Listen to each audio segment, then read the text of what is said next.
హోదాపై పాత మాటే మాట్లాడింది కేంద్రం. బీహార్కు స్పెషల్ స్టేటస్ ఇచ్చే ప్రతిపాదన ఏది లేదంటూ పార్లమెంటు వేదికగా కేంద్ర ప్రభుత్వం కుండబద్దలు కొట్టింది.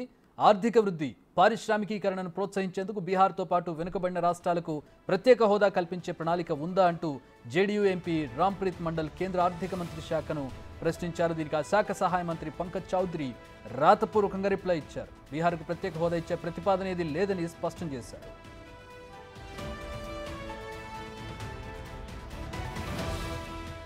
కేంద్రంలో ప్రభుత్వ ఏర్పాటుకు అవసరమైన బలం బీజేపీకి లేని నేపథ్యంలో, కూటమి పార్టీల మద్దతుకు కీలకంగా మారిన నేపథ్యంలో బీహార్కు ప్రత్యేక హోదాను తెరపైకి తీసుకొచ్చారు ఆ రాష్ట్ర ముఖ్యమంత్రి, జేడీయూ చీఫ్ నితీష్ కుమార్. ఎన్డీఏలో మరో కీలక భాగస్వామిగా ఉన్న టీడీపీ మాత్రం అలాంటి ప్రతిపాదన ఏమీ చేయలేదు. అయినా బీహార్కు ప్రత్యేక హోదాపై కేంద్రం ఎలాంటి వైఖరి అవలంబిస్తుందన్నది ప్రస్తుతం ఆసక్తిగా మారింది. ఒకవేళ బీహార్కు స్పెషల్ స్టేటస్ ఇస్తే విభజిత రాష్ట్రమైన ఆంధ్రప్రదేశ్కు సైతం ఇచ్చే అవకాశాలు మెరుగవుతాయనే విశ్లేషణలు వినిపించాయి. కానీ కేంద్రం మాత్రం బీహార్కు హోదా ఇచ్చే ప్రతిపాదనలు లేవని రాతపూర్వకంగా రిప్లై ఇచ్చింది. బీహార్కు ప్రత్యేక హోదా ఇవ్వాలని, లేదంటే ఆర్థిక ప్యాకేజీ ప్రకటించాలని నితీష్ కుమార్ డిమాండ్ చేశారు. అది తమ పార్టీ తొలి ప్రాధాన్యమని జేడీయూ ఎంపీ సంజయ్ కుమార్ సైతం అన్నారు. స్పెషల్ స్టేటస్ ఇవ్వడానికి సమస్య ఉంటే ప్రత్యేక ప్యాకేజీతో సరిపెట్టుకుంటామని చెప్పుకొచ్చారు.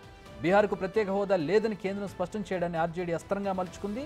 ప్రత్యేక హోదాపై జేడీయూ నాటకాలు కంటిన్యూ చేయాలంటూ లాలూ ప్రసాద్ యాదవ్ సెటైర్లు వేశారు. ఆయన కౌంటర్ ఇచ్చారు కేంద్ర మంత్రి గిరిరాజ్ సింగ్. మొత్తంగా ప్రత్యేక హోదాకి సంబంధించి బీహార్కి సంబంధించి జేడీయూ ఆశలు పెట్టుకుంది. అంటే ఒక రకంగా వ్యూహాత్మకంగా వ్యవహరించిందని చెప్పుకోవచ్చు. జేడీయూ స్పెషల్ స్టేటస్ ఎలాగూ ఇవ్వరనే ఒక క్లారిటీ అయితే అందరికీ ఉంది.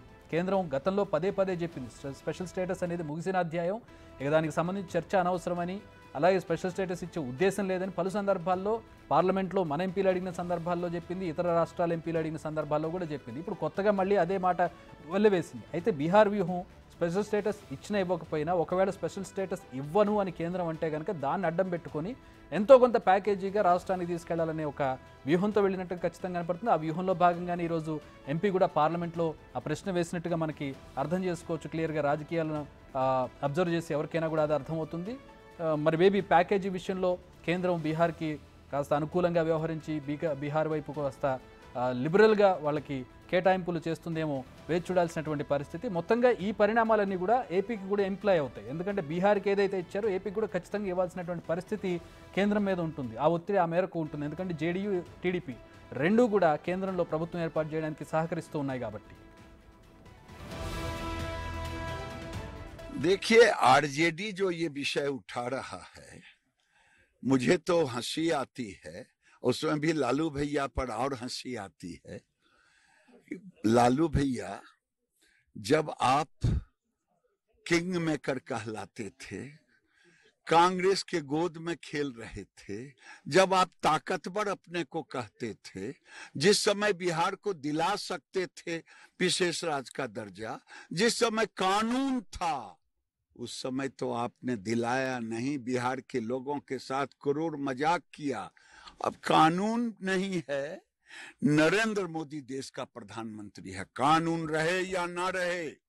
लेकिन 2015 में उन्होंने 1.25 लाख करोड़ का पैकेज दिया, 2 लाख के लगभग में खर्च करवाया और कहा बिहार के विकास के बगैर देश का विकास संभव नहीं।